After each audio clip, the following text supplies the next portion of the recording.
I was thinking of showing a picture of me in college to you, and then I thought better of it. Because the picture that I was thinking of was me with short shorts and knee-high tube socks and blue Adidas. I was styling. I had hair, like everywhere. And I had a cigar in this hand and a beer in this hand. Don't quote me. I was a little cocky and with my buddies. So I had a certain reputation in college, and it wasn't evil. I'm not pretending, that I was some... But, that's the guy that smokes cigars and drinks beer and runs around in his shorts and skips class, and that's that guy. And I hung out with lots of the guys. And Concordia, Portland is not a big school, small school. You knew everybody. And I hung out with all of them. I mean, the pre-seminary people and the choir people and the geeky guys who all played ultimate frisbee and the baseball players who were the stoners, Soccer players were the stoners. The baseball players drank lots of beer. Hung out with all of them. So 4 years go by, and none of my professors, the only professors I had, I was a pre-seminary. I was studying to go to seminary. So I had theology and humanities professors. That was only a small portion of the whole faculty. But in our school, when you graduated, they voted on who the speaker for graduation was. And the rule was, you pick the 4 highest GPAs, and then the faculty discusses and votes on it. And they were stunned that I was in that group. And actually, mine was the highest GPA. And so they were stunned. And they didn't know what to make of it. And the discussion I found out later from one of my seminary profs who went to bat for me, who kind of said, hey, this guy might have something to say. But they couldn't get over it. The stuff I did and the people I hung out with. The only times they saw me was, lounging in front of the student union with a cigar going, yo. And so, because of who I was associated with and the behaviors that I did, I was guilty by association. And so they picked someone else. And I'm sad, I was too bad. It's my own fault. It's my own fault. But they picked someone else because they couldn't imagine. That I would have anything valuable to say or to deliver. Here's a woman that we just hear about. I love how this passion reading starts, because here's a woman who's going to anoint Jesus. He's had the triumphal entry. He's in a town of Bethany. It's a suburb, essentially, of Jerusalem, just a couple miles out of town. And a woman in their midst. And there's some similar stories to this in the Gospels at different points, but a woman in their midst breaks open a very valuable piece of perfume and anoints Jesus' feet. It seems like it's while it's in conversation, and then very intimately, right? I mean, isn't that an intimate act with her long hair, right? So probably had hair down to her thighs, that kind of thing, is wiping her feet, and the smell fills the whole room.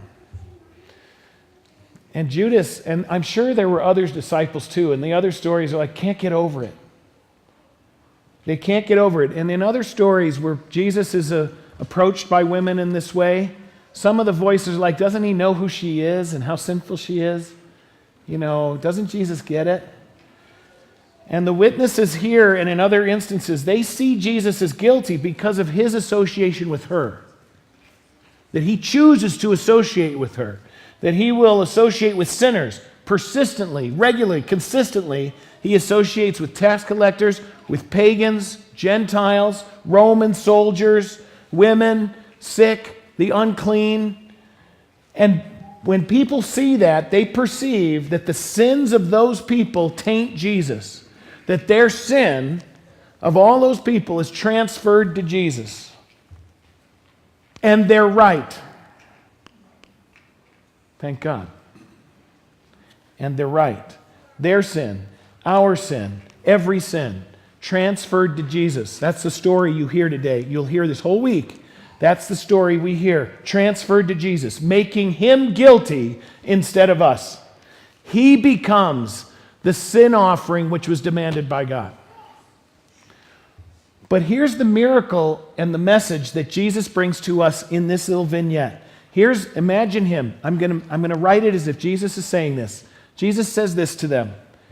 Your association with me makes you clean and holy in the sight of God. My payment for sin makes my friendship with you the washing that you need and which only I could give.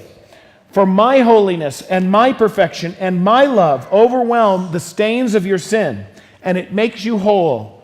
You thought that your sin defined you, and other people thought that your sin defined who you are. It does not. My love defines you, and all who know me and who cling to me, and overwhelms your sin and your guilt. Guilt by association, thanks be to God, associated with Christ, for we are his and made clean by him. Amen. So they're at a meal together. Jesus has invited his disciples to sit down for a meal with him. What's it like? Have you ever had to prepare the invitation list for a party of some kind? Have you had to prepare an invitation list for a birthday party, some kind of graduation or celebration, or maybe even a wedding, and you've had to prepare the invitation list? If you had to do something like that, I'm guessing that there are these kind of thoughts and questions that might have gone through your mind as you're deciding who to include on the invitation list.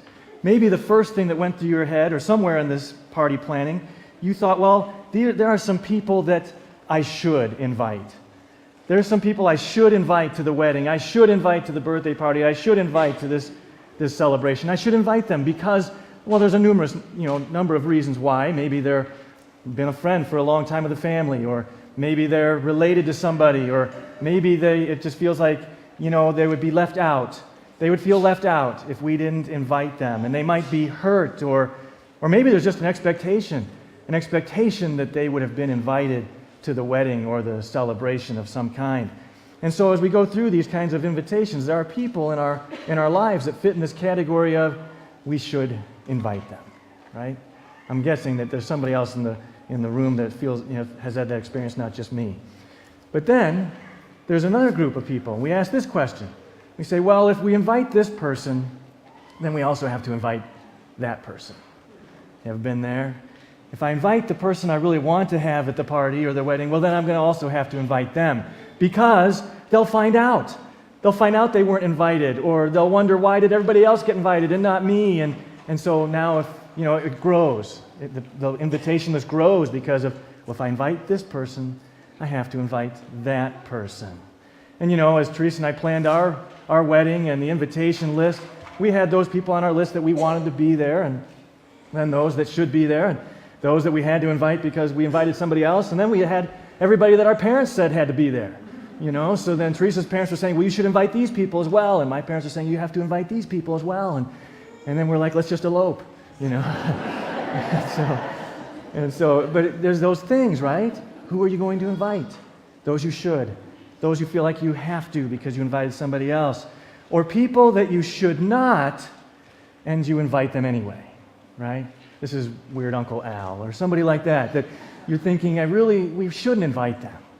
If we invite them, they'll draw all the attention to themselves because they're kind of loud and kind of obnoxious, or they'll say things that'll embarrass us, or we know they're just going to be grouchy the whole time, or maybe they're just going to sit off on the side and really not participate anyway. We should not invite them. And I am certain that there are times when people have said, we should not invite Jim. We should not invite him. Probably my family. My family has probably said, we should not invite him. I am certain that I have been invited places because Teresa was invited, and they said, well, if we're inviting her, we have to invite Jim. So, there's reasons. And now maybe you're experiencing some doubts and thinking, have I been on the we should invite list? Have I been on the list that was, well, somebody else got invited and so I was included? Have you been on the list that says, you shouldn't have been invited, but you got in anyway? You got invited in spite of that? You really didn't deserve to be there, but are those doubts racing through your head? Because what we really want I think, in our hearts and our minds, what we really want is be the ones that they want to invite. We want to be on the invitation list that somebody says, we want you at the party, we want you at the wedding, we want you at the graduation, you are a favorite, we want you. And so you're invited. That's the list we want to be on. And yet, there's this last one, the last category of people who should not be invited, and that is exactly why they're invited. They should not be. They don't deserve to be invited, and that's exactly why they are invited. You just heard the reading about these disciples that Jesus Christ invited to dine with him, to be with him. In this night, the night that he'll be betrayed, he invites them to eat with him.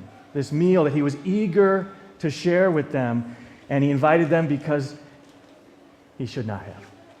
They were sinners and broken. As you listen to them, right? You have guys saying how arrogant and proud they are. You have Peter denying Jesus washing his feet in one moment and then wanting everything the next. You have Judas in this quiet moment saying, is it me? It's not me. Even though he already has the 30 pieces of silver, it's not me. And Jesus says, it is you. And so he has betrayers at the table, and he has deniers at the table, and arrogant and selfish, promise breakers and liars and doubters. And I mean, this is the group that he's eating dinner with. He should not have invited them. They did not deserve to be at the dinner. And yet that's exactly why Jesus invited them. Because they were broken sinners, Jesus invited them to dine with him. And that's the very same reason why Jesus invites you and me to dine with him. Because we are sinners in need of his grace. You have been invited to dine with Jesus today because you are a sinner in need of his grace. To God be the glory. So we'll look at these four men in just a moment. But first I wanted to ask you if you remember that first Disney Snow White. Snow White, the story of the girl who the queen became very jealous of. Because as the queen would look in the mirror every day, and I'm sure you're familiar with this line, most famous line from the queen in Snow White, mirror, mirror on the wall, who's the fairest of them all? And each day the mirror would tell her, you are, of course, until the one day when the mirror said Snow White. So the queen was not looking in the mirror to see if her makeup was on just right or how she looked or anything like that. She was asking a different question. She was asking a question about identity. Who is she? And she would get that affirmation from the mirror. And maybe we look in the mirror occasionally sometimes to just look at our appearance. And we look to make sure that everything's put together and where it's supposed to be. You know, quite often I'll look in the mirror to check, make sure I don't have anything in my teeth, you know, because usually I'm eating on the way from one place to another. And then I might check to see if I have any hair out of place. And just to be sure, right? Because just yesterday my children were laughing at me because they said I had a hair out of place. Just one, but it was there. Joshua, I think, was thinking about pulling it out. But anyway, we look in the mirror for different reasons. One, check our appearance. Two, if I ask you, when you look in the mirror, who do you see? That's a different question. Who do you see in the mirror? It's a question about who are you? How do you view yourself? What's your value? How do you compare against others? When you look in the mirror, do you look and also see, I wonder what other people see when they look at me, who they think I am? And then when I look in the mirror, I also might compare and say, well, I wonder how I see them. And so we have all this comparison going on and asking the question, who am I? What is my value? What am I like? And I think we can do that with each of these four men. That each one of them, if they were to look in the mirror and ask that question, who am I? And compare themselves to others, but then also to ask the question, and so then how do they see Jesus? I think we'll gain something meaningful in these next few moments from that. The first thing we know about all four men, Caiaphas, Pilate, Judas, and Peter, is that they were had self-interest in mind. They were kind of self-serving, and what the decisions they made demonstrated that they were about that. In fact, Pilate even says this. He says that he knew they were doing this because of their own self-interests. Pilate even says, and really the only verdict he gives, because he never says anything about Jesus being guilty, but he says they're all guilty of being selfish, self-interests. But anyway, as we go through this then, as we look at Caiaphas, I think what he wanted people to see when they looked at him was somebody that was in control. I mean, he was a proud man. Listening to that video, it just astounds me every time I hear it, right? When he stands there and says, I know God is pleased with me. That just makes my heart quiver. To hear somebody so proud, somebody so arrogant, and to think that he is in so much control. I think if he really looked in the mirror, though, what he saw was an insecure man. A man who was controlled by his fear. Not that he was in control, but controlled. Controlled by his fear. And therefore, when he looked at Jesus, I think what he saw was a rival. That he was in competition with Jesus. And he didn't like the attention that Jesus was getting. And so he wanted to get rid of his competition, to get rid of Jesus.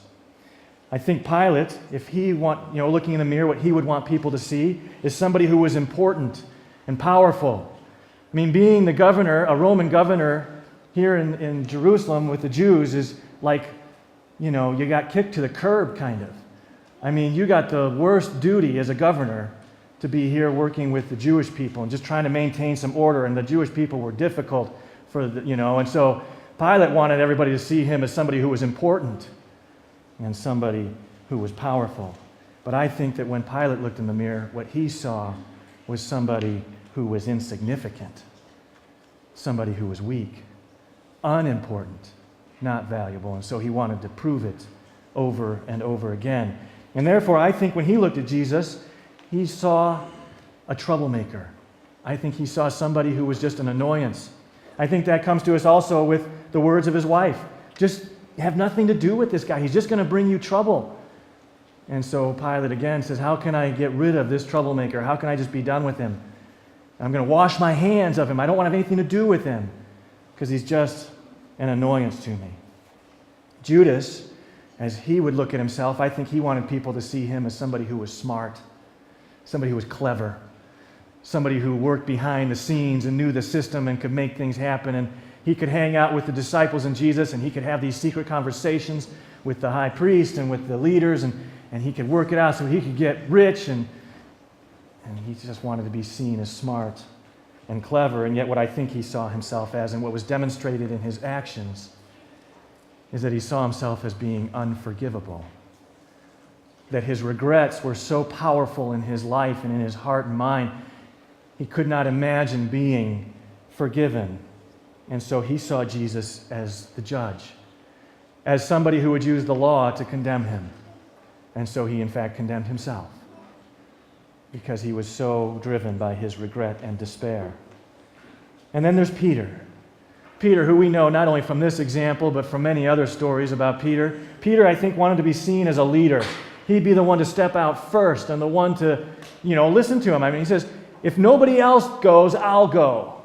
If nobody else sticks with you, I'll stick with you. Even if it means I have to die with you, I'll do it. I think Peter wanted to be seen as a leader and being seen as bold and courageous. But I think when Peter looked in the mirror, what he saw was someone who was lost, and someone who was shaken, and someone who was driven by fear and worry. But unlike the other three, Caiaphas just wanted him gone. Pilate didn't want to have anything to do with him. Judas went in despair. But Peter saw Jesus differently than the other three did. Peter saw Jesus as love. Peter saw Jesus as grace. Peter saw Jesus as mercy. And he had seen it over and over again. And so Peter, in his suffering, he leaves and he weeps. He weeps bitterly. And in his suffering, he waits. He waits for Jesus to come to him. In faith, Peter waited for Jesus to come and love him and give him grace and mercy. I find this interesting. After the resurrection, when Jesus asked Peter, Peter, do you love me? There is never a question about, Peter, do you know that Jesus loves you? Peter knew Jesus was love, is love, and grace and mercy. And he waited for Jesus to come to him. Thanks be to God. So many of you may be familiar with certain personality tests like a Myers-Briggs. kind of examination. They give you scores in 4 quadrants. I'm in, I don't know, ENTJ or something like that. And it's interesting because when they do those things about character traits, you often are looking, as you work in a staff or in a marriage or something, you're looking for common traits. Things where you're different, but things where you're common. When I do pre-marriage counseling, I have the couples take a Taylor-Johnson temperament sorter is what it's called. You answer questions on yourself, and then you answer questions on the other person. Same one. How do we think that other person is? And then we score them, we put them on a graph, and you get a chance to see where people are similar and where they're different. And also you get a chance to see where they perceive the other person to be, what they're like. And so it's a fascinating thing. It's not a magic wand, and it's not some trying to trick or anything, but it gives you a way to talk about personalities. What we find, what I have found, I've done over 200 of these things with couples, and what we find is, while, we talk about opposites attracting, commonalities build foundations. You have to have some shared character traits with that other person. If you are absolutely complete opposite in every single way, values and the way you do things and all those things, you just don't have that common ground, that foundation, that base off of which to work. I mean, it's interesting to say, well, where we're real different, boy, that adds some spice to us. Yeah, fights, stuff like that. But I mean, it can add some spice, and it can stretch me, and it can stretch the other person, and we learn to accommodate, and we learn to love and to grow in that way. But it is the things which we hold in common that build a foundation upon which a relationship can thrive. Now, if I was to ask you that question, what do we have then in common with Jesus Christ? Well, that could be a tricky one to answer. He's the agent of creation. He's the second person of the Trinity, the Lord of Lords, the King of Kings. He's the Lion of Judah. He's the Alpha and the Omega, the beginning and the end, and he is the great I am. So we might struggle to believe that we have much in common with Jesus Christ. But this reading that you just heard of Jesus' suffering, his death, and his burial proves otherwise. Jesus experiences great suffering and tremendous loss. And I'll be serious with you for a moment. What family here has not experienced the same? A loss which grabs at your heart, makes your throat constrict, knowing the hurt of loneliness, rejection, and pain, from chemotherapy to broken bones, from loss of job to loss of spouse, from heartaches with children to aging parents, grudges and addictions and temptations and hurts, and the list goes on. But Jesus' suffering went beyond this, even as our suffering often has gone beyond those symptomatic things, because we have also stood by the graveside. We have sometimes held the hands of the dying. We have watched as final breaths are taken, plans are made for caskets and gravesides, funerals and life sketches, picture boards that try to capture the life in the face of death. God choosing to humble himself in the full humanity of Jesus Christ, in God choosing to take on the full humanity of Christ, we have the opportunity to share in common with him our hurts and our suffering and our loss, our fear of death and the reality of the grave. We share that with him. We have that in common. He knows these things. He experienced these things. We hold them in common. But ironically, because he shares these things with us in common, he has also honored those things in us, in the believer. When we suffer, when we taste death, when we stand by the grave, our own experiences in those times of heartache are honored because our Lord Jesus experienced all of those things himself. As the prayer says, by his rest in the tomb, Jesus has made holy the graves of his saints. But there's more than that. Thank God, there's more than that. Because while we may share our suffering and death in common with him, he shares the uncommon with us because of his sacrificial love. Because of his love, and his perfect sacrifice, Jesus shares with us blessings we could never attain on our own. For because of the crucifixion and death of our Savior, making a perfect sacrifice in perfect love, he now shares with us grace and forgiveness and eternal life. For in his startling, stunning, incomprehensible victory on a cross, he now honors us, makes us holy, and makes us his own. That he shares in common to us. And that, my friends, is uncommon indeed.